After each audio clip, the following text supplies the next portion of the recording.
Korea Utara putuskan hubungan diplomatik dengan Malaysia. Rusia tegangan tinggi dengan menarik duta besarnya dari Washington. Biden menyerang Putin dengan mengatakan Putin itu pembunuh. Timur Tengah sekarang memanas, mulai bedil-bedilan lagi. Ledakan bom di mana-mana di banyak negara. Lalu tim Detasemen Khusus atau Densus 88 Polri menjemput 26 terduga teroris yang berafiliasi dengan ISIS di Makassar dan Gorontalo beberapa minggu lalu. Para terduga teroris ini diketahui berasal dari kelompok bernama Ihwal Pakwato yang bekerja sama dengan Jamaah Ansarud Daulah atau JAD. Ternyata tetap aja ada bom gereja di Makassar, tetap kecolongan. Kemudian juga ada ledakan besar di kilang Balongan, mirip kilang minyak Aramco yang di drone. Ada apa sih sebenarnya yang terjadi? Sebentar, kita nggak mau komen dulu ke sana detailnya. Sabar ya, sebenarnya kita udah tahu, tapi sabar ya, itu kita skip dulu. Baiklah, kita tambah lagi fakta yang lain. COVID di Tiongkok terpaparnya turun drastis. COVID di Amerika dalam 2 bulan ini terpaparnya juga turun drastis. Namun di Arab Saudi masih ketat membatasi penerbangan internasionalnya.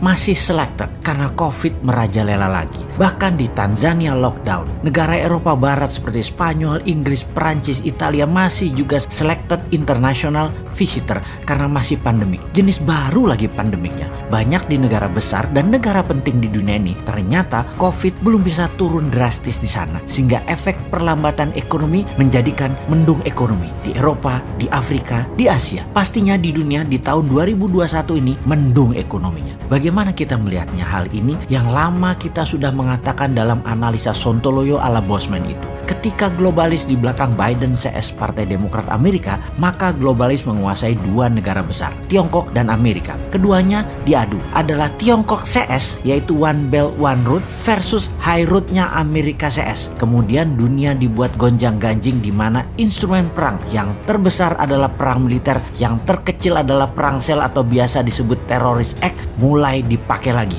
Mulai terjadi semua kan saat ini. Dunia ini semua sedang berperang melawan virus sebenarnya. Dunia sedang berperang aslinya tuh melawan siapa? Melawan globalis karena emang dimainkan oleh globalis. Alatnya mereka yaitu 2 negara besar tadi, Amerika dan Tiongkok. Kemudian perang militer dan berbagai penyakit disebabkan oleh virus seperti Ebola, Cikunya, dan Corona. Disinilah cara bernegara Indonesia ditantang ke limit, ke batas kemampuan maksimum pemimpinnya, ke batas kemampuan maksimum politikusnya, dan ke batas kemampuan pejabatnya. Jadi apa yang terjadi di Indonesia saat ini seharusnya yang harus dilakukan? Kita tahu bahwa bentuk negara Indonesia bukan lagi seperti apa yang Founding Father Indonesia ini dibuat di awal pada saat Indonesia menyatakan dirinya menjadi negara. Indonesia ini bangsanya jadi dulu yaitu di tahun 1928. Baru negaranya lahir Indonesia itu yaitu di tahun 1945.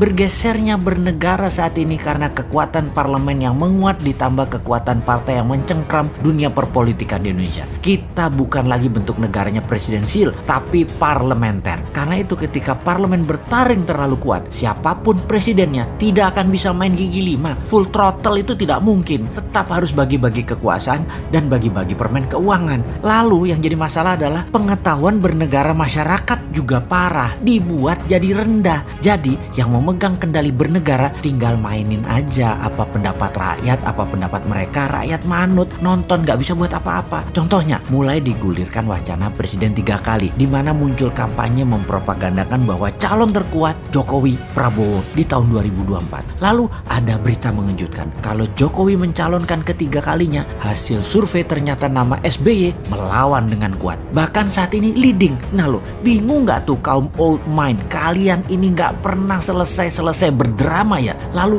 kaum new mind bagaimana? Diam aja sih saat ini. Incumbent dan oposisi menari-nari seakan-akan bisa membuat Indonesia berdaulat.